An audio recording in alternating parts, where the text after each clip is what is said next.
I've personally felt really drawn to do is uplifting young people, and specifically certain types of voices that I think that we need to hear from.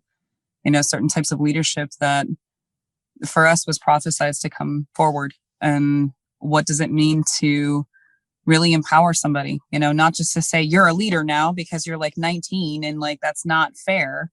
Here's your burning planet, fix it. No, like how do I actually listen to your clarity of thought and the beauty of your mind as it is right now, and do what at least the pieces that I've been taught so far of how to actually empower you. That's the collective that I'm part of.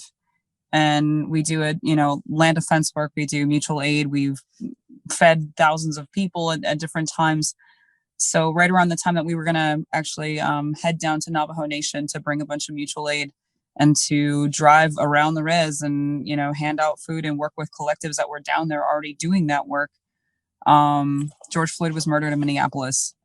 I'm calling from Bemidji. We drove down to Minneapolis and stood in solidarity with our Black relatives, but it was in a way that was, what do you want us to do? We're not going to sit here and take up space and be like, we're the people and we have it worse than you and we get killed by the police too. No, it was, we're here to support you, and so you see that we care about your community, because we do care about your community. Your community is intertwined with our communities, right? This land was stolen, and it was built off the backs of Black people that were stolen from another place.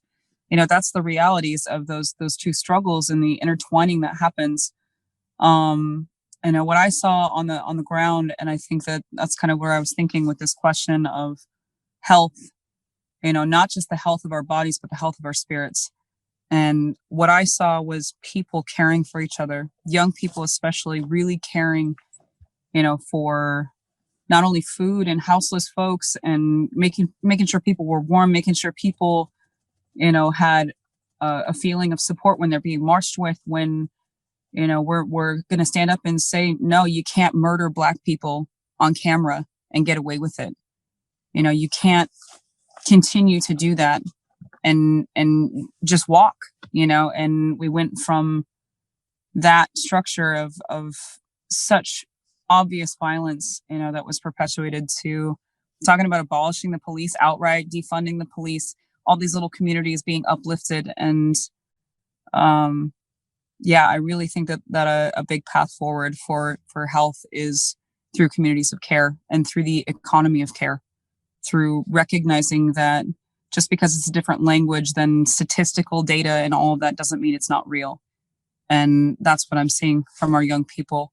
And, to me, that crosses so many different movements. I've seen that in iterations of that in every single space I've been part of.